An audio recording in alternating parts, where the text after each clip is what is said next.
NTV online থেকে স্বাগত জানাচ্ছি। আমি মিজানুর রহমান বুলু। আমি এখন অবস্থান করছি গোপালগঞ্জের জেলা প্রশাসক কার্যালয়ের সামনে।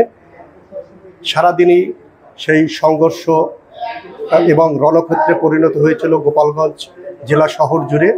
এখনও সেই অবস্থা বিরাজ করছে। আমরা শুধু ককটেল এবং গুলির শব্দ শুনতে পাচ্ছি। এই মুহূর্তে আমরা যতটুকু জেনেছি যে এনসিপির নেতৃবৃন্দ জেলা পুলিশ সুপারের কার্যালয়ে অবস্থান করছে এবং গুলিবিদ্ধ একজন নিহত হয়েছে বলে আমরা শেষ সংবাদ পর্যন্ত জেনেছি।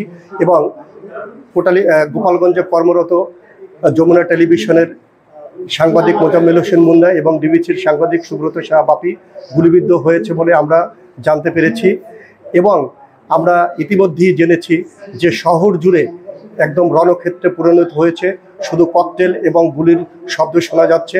গোপালগঞ্জ জেলা শহর জুড়ে প্রশাসনের পক্ষ থেকে 144 ধারা জারি করা হয়েছে এবং সর্বশেষ আমরা যতটুকু জানতে পেরেছি যে 4 প্লাটুন বিজিবি এই গোপালগঞ্জ শহরে মোতায়েন করা হয়েছে।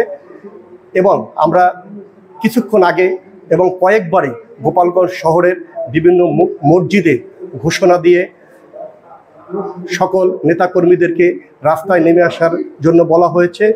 আমি যদি সর্বশেষ সংবাদ আপনাদেরকে জানাতে চাই যে গোপালগঞ্জ শহরের সাথে যতগুলো সড়ক আছে প্রত্যেকটি সড়কই আওয়ামী লীগের নেতাকর্মীরা ব্যারিকেড দিয়ে রেখেছে।